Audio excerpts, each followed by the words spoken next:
आज आप लोगों को सॉल्यूशन चैप्टर के न्यूमेरिकल्स जो कि हम आपको करवा चुके हैं उसको एक्सप्लेन करने जा रहे हैं। ठीक है, तो फर्स्ट न्यूमेरिकल आपने किया था 0.25 नॉर्मलिटी ऑक्सैलिक एसिड के विलयन की मोलरता ज्ञात करो। जहाँ पर भी ये n लिखा है इसका मतलब है नॉर्मलता, नॉर्मेलिटी। ठीक है, क्वेश्चन में नॉर्मेलिटी दे दी गई और मोलैरिटी पूछ ली गई है। जब नॉर्मेलिटी दी गई है, मोलैरिटी पूछी गई है, तो आपको मोलैरिटी का फॉर्मूला पता होना चाहिए। मोलरता बराबर नॉर्मलता अपॉन 2। ठीक है, मोलरता इज इक्वल टू नॉर्मलता बाई 2। तो नॉर्मलता आपको पता है 0.25 और 2 कहाँ से आया है? ये 2 आया है क्षारकता से। ठीक है, ऑक्सैलिक एसिड में देखिए 2 वाटर मॉलिक्यूल्स लगे हुए हैं। ये एसिड है तो इसकी क्षारकता लिखेंगे यानी बेसिसिटी, और अगर कोई बेस होता है तो उसकी एसिडिटी यहाँ पे लिखते हैं। ठीक है, तो ये आपका सॉल्यूशन हो जाएगा। जब 0.25 को 2 से डिवाइड करेंगे तो ये आ जाएगा। क्लियर है? यानी अब आपको ये पता होना चाहिए कि जहाँ पर भी नॉर्मेलिटी दी गई है और मोलैरिटी पूछी गई है तो आप तुरंत फॉर्मूला लगा देंगे। Molarity is equal to normality upon basicity और एसिडिटी, जो भी हो। अगर अम्ल है तो क्षारकता, अगर क्षार है तो अम्लीयता। क्लियर है? सेकंड क्वेश्चन है विलयन की मोललता ज्ञात करिए जबकि 440 ग्राम विलायक में 20 ग्राम NaOH घुला है। तो फॉर्मूला आप लोगों ने नोट कर रखा है। Molarity is equal to small W का मतलब विलायक का भार गुणे 1000 upon m into small W आपका विलेय का भार और कैपिटल W आपका विलायक का भार। ठीक है, तो स्मॉल डब्लू आपको दे रखा है 20 ग्राम, ये विलेय है, और विलायक आपका दे रखा है 440 ग्राम, ये कैपिटल W हो गया। ठीक है, और NaOH दे रखा है, यानी इसका हम m निकाल लेंगे, अणुभार निकाल लेंगे। तो Na का 23 होता है, ऑक्सीजन का 16, हाइड्रोजन का 1, टोटल मिला के हो गया 40। तो NaOH का अणुभार आ गया। फॉर्मूला आपको पता है मोलैलिटी, मोललता है ना, तो molality small m is equal to W that is 20,000 upon m that is 40 and capital W 440। ये सारी वैल्यू मैंने पुट करी और इसको सोल्यूशन दिया तो आंसर आ गया 1.136 मोल पर kg। This is molality of the solution. Clear है? फॉर्मूला आपको पता होना चाहिए, सब कुछ दे रखा है, आप उसको सोल्यूशन दे लेंगे। थर्ड क्वेश्चन है 72 ग्राम वाटर और 92 ग्राम एथिल अल्कोहल के मिश्रण में दोनों का मोल प्रभाज ज्ञात करिए। मैंने आपको बताया था मोल प्रभाज क्या होता है। पर्टिकुलर विलेय और विलायक दोनों के अलग अलग मोल फ्रैक्शन। ठीक है, अगर इन दोनों का हम निकाल लेंगे तो कुल मोलों की संख्या हो जाएगी, पर अलग अलग निकालेंगे तो हम उसे कहेंगे कि ये मोल फ्रैक्शन है। ठीक है, जैसे मुझे जल का मोल प्रभाज निकालना है तो जल के मोल प्रभाज के लिए जल के मोलों की संख्या बटे कुल मोलों की संख्या। तो पहले हमें जल के मोलों की संख्या पता होनी चाहिए ना, और मोलों की संख्या क्या होती है? ग्राम में भार बटे अणु भार। आप पढ़ते चले आ रहे हैं। तो ग्राम में भार दे रखा है वाटर का 72, और वाटर का मॉलिक्यूलर मास कितना होता है भाई? हाइड्रोजन का 1 होता है, 1 गुणे 2 दैट इज़ 2, और 16 ऑक्सीजन का 18, यानी 72 बटे 18। तो ये आ गया आपके जल के मोलों की संख्या। ऐसे ही एथिल अल्कोहल का भी तो मोल प्रभाज पूछा है, तो एथिल अल्कोहल के भी मोलों की संख्या निकाल लेंगे। एथिल अल्कोहल की मोलों की संख्या बराबर वही ग्राम में भार बटे अणु भार। तो एथिल अल्कोहल का 46 होता है भाई, कार्बन का 12 गुणे 2 24 प्लस हाइड्रोजन का 1 गुणे 5 प्लस 16 प्लस 1, तो टोटल आ जाएगा 46। सबको अणुभार निकालना आता है, आप लोग 11th क्लास में निकालते रहते हैं, निकाल चुके हैं मतलब कि। ठीक है, और ये 92 आपको दे रखा है एथिल अल्कोहल का ग्राम में भार।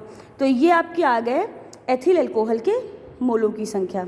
अब जब जल का मोल प्रभाज निकालना है तो जल के मोलों की संख्या अपॉन कुल मोलों की संख्या। कुल में क्या आ जाएगा? जल प्लस एथिल अल्कोहल। तो जल के मोलों की संख्या देखिए 4 आई है, और कुल मोल कितने हो जाएंगे? 4 प्लस 2 यानी कि 6। आ रही है बात समझ में? तो इसको सॉल्व करेंगे तो ये आ जाएगा। ऐसे ही जब एथिल अल्कोहल का मोल प्रभाज निकालेंगे तो एथिल अल्कोहल की मोलों की संख्या अपॉन कुल मोलों की संख्या। ठीक है, तो एथिल अल्कोहल के मोलों की संख्या आपकी देखिए, ये देखिए 2 आई है, और कुल मोल कितने हो जाएंगे? 6। तो 2/6 दैट इज 0.333। क्लियर है? अब अगला क्वेश्चन है 12 ग्राम ग्लूकोज को 100 ग्राम जल में घोलने पर प्राप्त विलयन का क्वथनांक 100.34 डिग्री सेंटीग्रेड पाया गया ग्लूकोज के मोलल उन्नयन स्थिरांक की गणना करिए।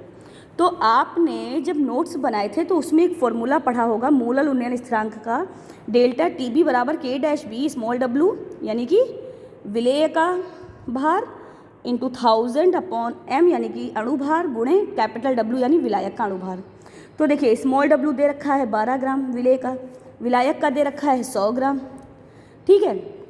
ग्लूकोज का एम निकाल लीजिए, एम सबको निकालना आता है, ग्लूकोज का 180 आ जाएगा। तो ये पता है, ये पता है, ये पता है, ये पता है। और डेल्टा टी बी कैसे निकालेंगे, T2 माइनस T1।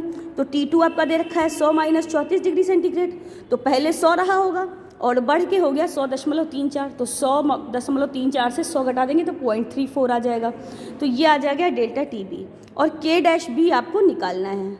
तो इस तरीके से ये देखिए फॉर्मूले में आप डब्लू, ये फॉर्मूला था तो के बी आप इधर ले आए, टी बी नीचे चला जाएगा, फॉर्मूला पुटअप कर देंगे सारी वैल्यूज़, और डब्लू बराबर 12, कैपिटल डब्लू बराबर 100, एम का अणु, इसका ग्लूकोज का अणुभार 180, और डेल्टा टी बी आप T2 माइनस T1 से ये निकाल लेंगे, ठीक है। फिर के बी के लिए आप ये सारी वैल्यूज़ पुट कर देंगे तो सोल्यूशन आपका आ जाएगा 0.51। ये आपका के डैश बी यानी मोलल उन्नयन स्थिरांक आ जाएगा। फॉर्मूला अगर आपको पता है तो क्वेश्चन में सब कुछ दे रखा है, आप आराम से इसको सॉल्व कर सकते हैं। क्लियर है। अब पांचवा देखिए, यूरिया का एक जलीय विलयन भारानुसार 6% है। विलयन में यूरिया तथा जल का मोल प्रभाज ज्ञात करिए। और यूरिया का अणुभार इन्होंने दे रखा है 60। अगर ये ना दे रखा होता तो आपको पता होता है यूरिया का फॉर्मूला होता है NH2CO NH2, तो इससे आप इसका अणुभार निकाल लेते हैं, ठीक है भाई। नाइट्रोजन का लिखते 14, हाइड्रोजन का 1 गुणे 2, कार्बन का 12, 16, ऑक्सीजन का, फिर नाइट्रोजन का, फिर हाइड्रोजन का, सबका जोड़ देते 60 आ जाता है। अब इन्होंने क्या कहा है कि विलयन में यूरिया तथा जल का मोल प्रभाज निकालना है। मोल प्रभाज के लिए आपको दोनों की अलग अलग मोलों की संख्या निकालनी पड़ेगी, जैसा कि आप तीसरे क्वेश्चन में ये कर चुके हैं। मोलों की संख्या निकाली थी कि नहीं, ठीक वैसे ही इसमें भी निकालेंगे। तो यूरिया के मोलों की संख्या बराबर ग्राम में भार, यानी भारानुसार कितना है 6% है ना, तो ग्राम में भार क्या हो गया 6, ठीक है। और अणुभार यूरिया का 60, सॉल्व करके ये आ गया। फिर जल की मात्रा क्या है भाई 6% दे रहा है, तो 100 ग्राम ही तो जल होगा, उसमें 6 ग्राम यूरिया है। इसका मतलब यही तो हुआ कि 100 ग्राम जल में 6 ग्राम यूरिया घुली है, तो 100 हो गया। 100 में से 6 घटा देंगे तो जल की मात्रा आ जाएगी 94 ग्राम। तो अब इसके मोलों की संख्या निकाल दीजिए, तो 94 अपॉन अणुभार कितना होता है जल का 18, सॉल्व कर लीजिए। कुल मोल कितने हो जाएंगे 0.1 प्लस 5.2, टोटल हो जाएगा 5.3। तो अलग अलग दोनों के मोल प्रभाज निकाल लेंगे। यूरिया का जब मोल प्रभाज निकालना है तो यूरिया के मोलों की संख्या बटे कुल मोलों की संख्या, तो यूरिया के मोल आए हैं 0.1, कुल मोल आए हैं 5.3, सॉल्व कर दीजिए। फिर जल का मोल प्रभाज, तो जल के मोलों की संख्या बटे कुल मोलों की संख्या, इसको सॉल्व कर दीजिए। तो इस तरीके से आपका ये भी सॉल्व हो जाएगा। अगला देखिए, 100 ग्राम विलायक में विलेय का 1/10 मोल घुला हुआ है। 1/10 का मतलब मान लीजिए 0.1, ठीक। तो मोलों की संख्या कितनी हो गई 0.1। विलयन की मोललता ज्ञात करिए। और विलायक का द्रव्यमान दे रखा है 100 ग्राम, इसको किलोग्राम में बदल लीजिएगा तो आ जाएगा 0.100। आ रही है बात समझ में। तो मोललता बराबर होता है मोलों की संख्या बटे विलायक का द्रव्यमान। तो मोलों की संख्या दे रखी है 0.1, विलायक का द्रव्यमान दे रखा है 0.100। सॉल्व कर दीजिए, आंसर आ जाएगा 1m। क्लियर है। फिर ठीक उसी तरीके से भारानुसार 25% ग्लिसरॉल। 25% ग्लिसरॉल का मतलब क्या है कि 100 ग्राम कोई विलयन है उसमें 25 ग्राम ग्लिसरॉल घुला हुआ है। मतलब तो यही निकला ना कि 100 ग्राम कोई विलयन है उसमें 25 ग्राम ग्लिसरॉल घुला हुआ है। तो आगे यानी कि 25 ग्राम जब ग्लिसरॉल घुला है तो विलयन में विलायक की मात्रा कितनी हो जाएगी 100 माइनस 25 यानी 75 हो जाएगी। यानी जल कितना है 75 ग्राम। यही देखिए लाइन लिखी हुई है कि 25% भारानुसार ग्लिसरॉल। विलयन का अर्थ है कि 100 ग्राम विलयन में 25 ग्राम ग्लिसरॉल तथा 75 ग्राम जल है। आ रही है बात समझ में। जहाँ पर भी प्रतिशत दिया हो इसका मतलब है कि उसमें 100 ग्राम विलायक है और जितना प्रतिशत दिया है उतने ग्राम विलेय है। क्लियर है। तो ग्लिसरॉल के मोलों की संख्या आप निकाल लीजिए। 25 ग्राम ग्लिसरॉल है और उसका अणुभार होता है 92। सॉल्व करेंगे ये आ जाएगा। फिर जल के मोल निकाल लीजिए 75/18 ये आ जाएगा। और केवल इसमें ग्लिसरॉल का मोल प्रभाज पूछा है तो ग्लिसरॉल के मोलों की संख्या बटे कुल मोलों की संख्या। तो ग्लिसरॉल के मोलों की संख्या आई थी 0.271 और कुल मोल कितने हो जाएंगे ये प्लस ये। तो देखिए ये करा है सॉल्व करने पर ये आ जाएगा आपका। क्लियर है? तो इस तरीके से ये भी आपका क्वेश्चन सॉल्व हो जाएगा। अब देखिए, दो द्रवों ए व बी के वाष्प दाब क्रमशः 80 mm व 60 mm हैं। ठीक है, वाष्प दाब का मतलब पी नॉट। ए के 3 मोल तथा बी के 2 मोल मिलाने पर प्राप्त विलयन का कुल वाष्प दाब क्या होगा? तो देखिए, वाष्प दाब की बात आ रही है, यानी राउल्ट के नियम की बात आ रही है। राउल्ट का नियम क्या था? पी एस बराबर P not X A plus P not B X B. तो एक्स ए और एक्स बी पहले निकाल लेते हैं। एक्स ए एक्स बी क्या है? मोल प्रभाज है, और ये पी नॉट क्या है? ये वाष्प दाब है। तो ए का मोल प्रभाज निकालेंगे, यानी एक्स ए। तो एक्स ए में क्या हो जाएगा? N A upon N A plus N B, सबको पता है। तो ए के मोलों की संख्या 3 मोल दे रखी है, और ए प्लस बी यानी 3 + 2, कुल मोल हो जाएंगे 5। ठीक, तो 3/5 हो गया। बी का मोल प्रभाज एक्स बी बराबर N B upon N A N B. N B दे रखा है क्वेश्चन में 2, ठीक है, और एन ए एन बी यानी 3 + 2 यानी 2/5। क्लियर है? फॉर्मूला क्या था आपको? पी एस निकालना है, P not A X A plus P not B X B. P not A देखिए 80 दे रखा है, और पी बी दे रखा है पी नॉट बी 60। ठीक है, एक्स ए और एक्स बी आपने निकाल लिया। तो इस फॉर्मूले में आप सबकी वैल्यू पुट कर दीजिए, पी एस आ जाएगा। देखिए 80 × 3/5 प्लस 60 × 2/5, सॉल्व करेंगे 72 mm आ जाएगा। ये मोस्ट इंपॉर्टेंट क्वेश्चन है, इसलिए आप इसको बहुत अच्छे से सॉल्व करिएगा। आ रही है बात समझ में? पहले एक्स ए निकालिएगा यानी ए का मोल प्रभाज, फिर एक्स बी निकालिएगा यानी बी का मोल प्रभाज। उसके बाद P not A P not B दे रखा है, तो पी एस आप सॉल्व कर लेंगे, और इस तरीके से ये टोटल आपका पी एस आ जाएगा। क्लियर है?